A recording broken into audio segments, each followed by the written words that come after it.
Hi, Greg James from Greg James Fishing World here again, and today I'm going a bit coy with my fishing. Sorry to do this, no offence intended, but I'm actually going to show you a trick that, believe it or not, is effeminate fishing. So we're going to actually make a homemade lure for big snook, and they can't resist. It's a variation to the theme that we used with salmon, where we actually have a knife, some clear plastic tubing like this, some line, a pair of pliers, and today I'm using this grappling iron shaped hook. It's a mini little hook that's brought out in fishing tackle shops rather than using a standard hook. It's got 3 barbs, 3 prongs, and I love making my own gear. I'm not very good at it, but I have great fun. I do catch some fish from time to time, and with this one I'm going to show you how to attach it to some line. I'm using red line, again, no real reason other than it's just something that stands out for people watching the video.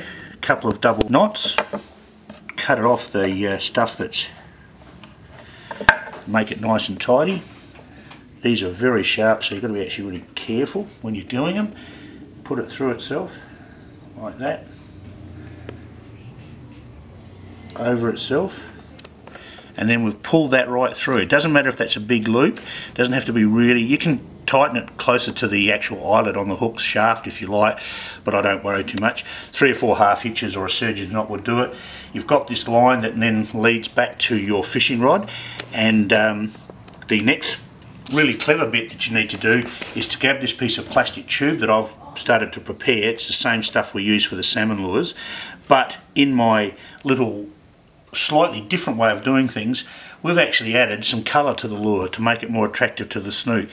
I've actually used my favourite personal brand of, not eyeshadow, but nail polish. Would you believe, nail polish? And it's tough, it's resistant. Pink is my colour, it's always been my fave, and a lot of people know would say, well, we're not surprised to hear that, Greg. So you've varnished, added a little bit of the nail polish, pardon me, click off the piece of plastic. You don't need to cut any recesses into it.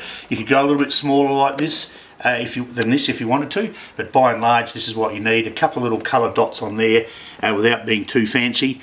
Then it's simply a matter of grabbing the end of your line that I've attached to the other end of the hook,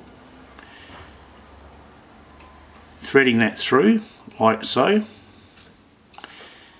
and pulling, just gently pulling this along so that your actual hook then sits in there. The 3-pronged hook sits in there.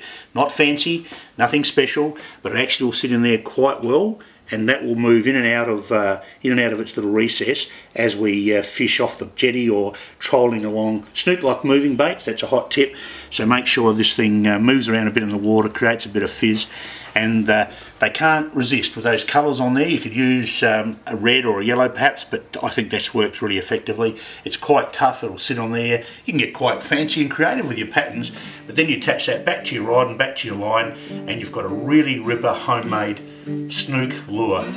Tight lines from Greg James.